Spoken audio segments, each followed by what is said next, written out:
Welcome to the Parsha Perspective. Each week, we will delve deep in a weekly Torah portion to find a practical and insightful way to enhance your daily life.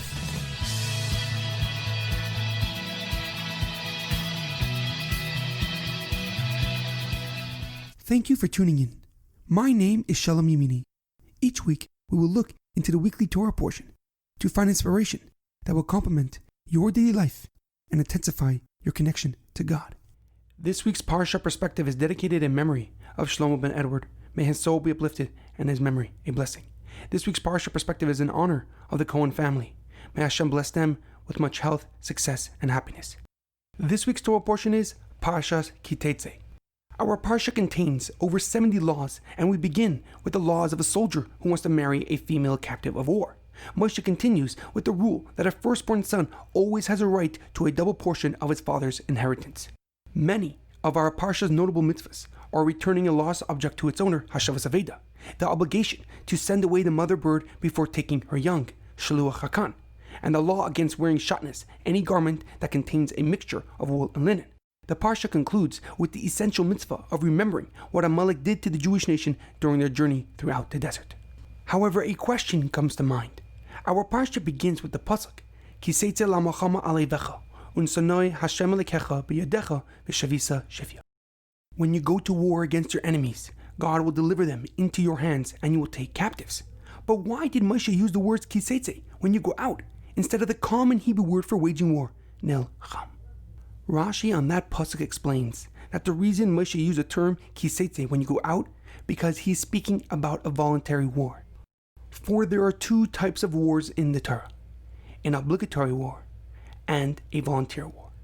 During an obligatory war, every single Jewish soldier from each tribe is mandated and required to fight. An example of such a war is the battles against the 7 nations of Canaan and Amalek. But during an optional war, like David HaMelech's war for the sake of expanding Eretz Yisrael, participation is purely voluntary.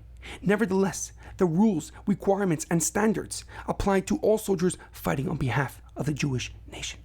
However, the Chidah, Rav Chaim Yosef Azulai, in his Sefer Nachal Kadmonim, gives a deeper and more powerful explanation. He writes that not only are there 2 types of wars, but rather 2 separate and very different methods of fighting the battle. The first method is going to war with a mindset of war. Simply put, it is a mentality of vengeance, violence, and savagery. It is an attitude and anger that leads to desolation, death, and misery. On the other hand, the second approach is fighting a war just for the sake of security and peace.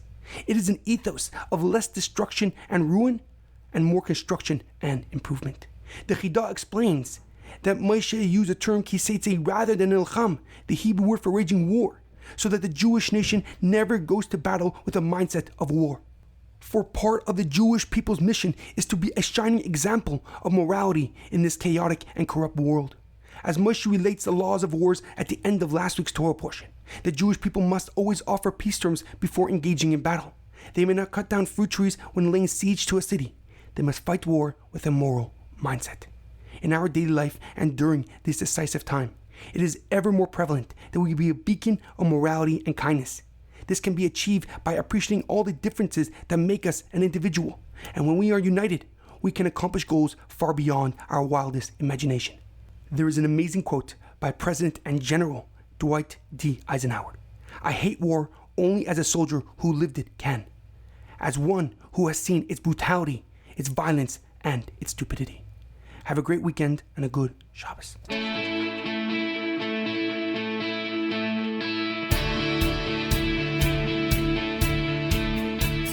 Thank you for tuning in to the Parsha Perspective. Check out our website, theparshaperspective.com. Send thoughts and comments to theparshaperspective@gmail.com. Till next time, thanks for listening.